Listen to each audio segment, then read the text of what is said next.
We're going to take a look at the new xamTilesControl, which is part of Net Advantage for WPF 2010 Volume 1. You can see I've already got one on the form, and that I've already set the theme properties Royale. It of course uses all of the different theme properties that you're familiar with as part of the Net Advantage suite. This control was designed as a way of laying out controls in a tile or a grid bag type fashion.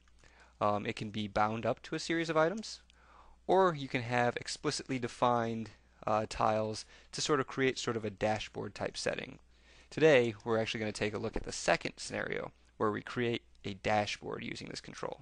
First I'm going to go in here and start setting some of the normal mode settings.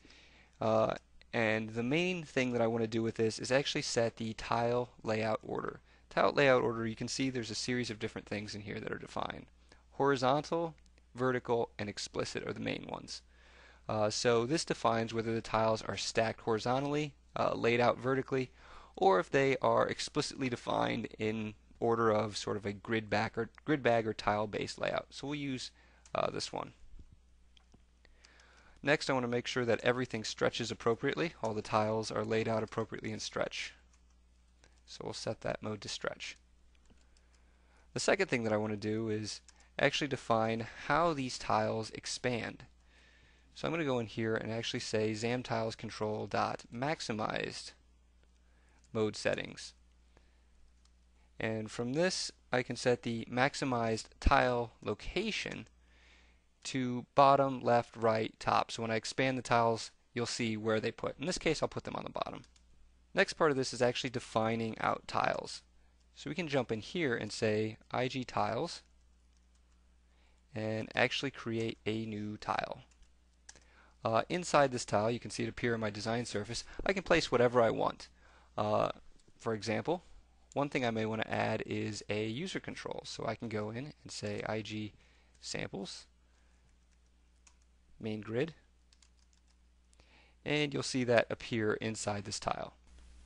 Now the layout that I'm trying to achieve can best be described in this diagram.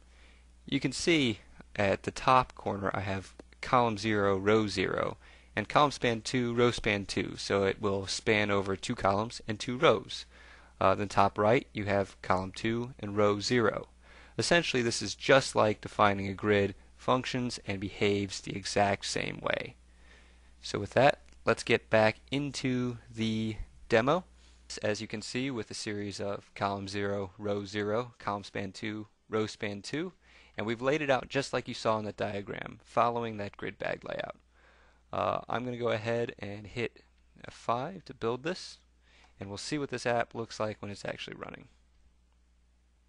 Okay, so here you have it, the layout for a dashboard. You can see that I can pick up items, move them around.